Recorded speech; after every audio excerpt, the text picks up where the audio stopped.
हरियाणा के ऊर्जा परिवहन एवं श्रम मंत्री अनिल विज ने राहुल गांधी द्वारा एक कार्यकर्ता सम्मेलन में कार्यकर्ताओं को कहने की हमें रेस वाले घोड़ों को रेस में, बारात वाले घोड़ों को बारात में व लंगड़े घोड़ों को घर पर बिठाना है। इस पर तंज कसते हुए कहा कि राहुल गांधी अपने सारे कार्यकर्ताओं को अलग अलग तरह का घोड़ा कह रहे हैं, कोई बारात का, कोई रेस का या जंग का।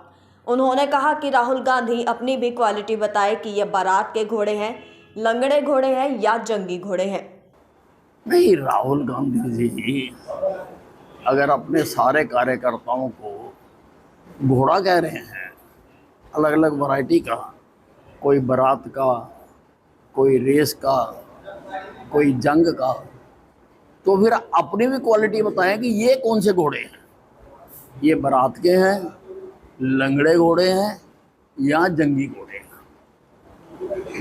वहीं कांग्रेस नेता सुरजेवाला के बयान की हरियाणा पब्लिक सर्विस कमीशन अब हेरा फेरी सर्विस कमीशन बन गया है, इस पर प्रतिक्रिया देते हुए कैबिनेट मंत्री अनिल विज ने कहा कि सुरजेवाला ठीक कह रहे हैं, क्योंकि इनके समय में यह हेरा फेरी सर्विस कमीशन ही था, अब यह HPSC है।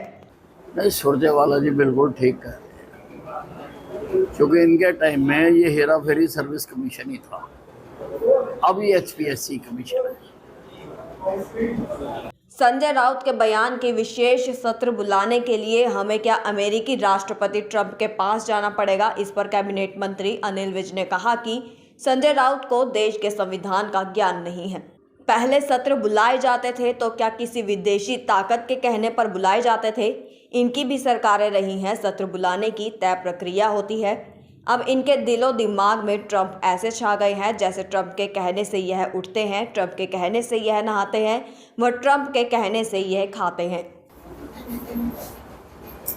नहीं, संजय राउत जी को देश के संविधान का ज्ञान नहीं है। पहले जब सत्र बुलाए जाते थे तो क्या किसी विदेशी ताकत के कहने से बुलाए जाते थे? इनका भी राज रहा है, इनकी भी सरकारें रही हैं, उसकी सेट प्रक्रिया है, प्रक्रिया के बाद ही सत्र बुलाया जाता है। अब इनके दिलो दिमाग में पूरी तरह से ट्रंप ऐसे छा गए हैं जैसे ट्रंप के कहने से उठते हैं, ट्रंप के कहने से नहाते हैं, ट्रंप के कहने से रोटी खाते हैं।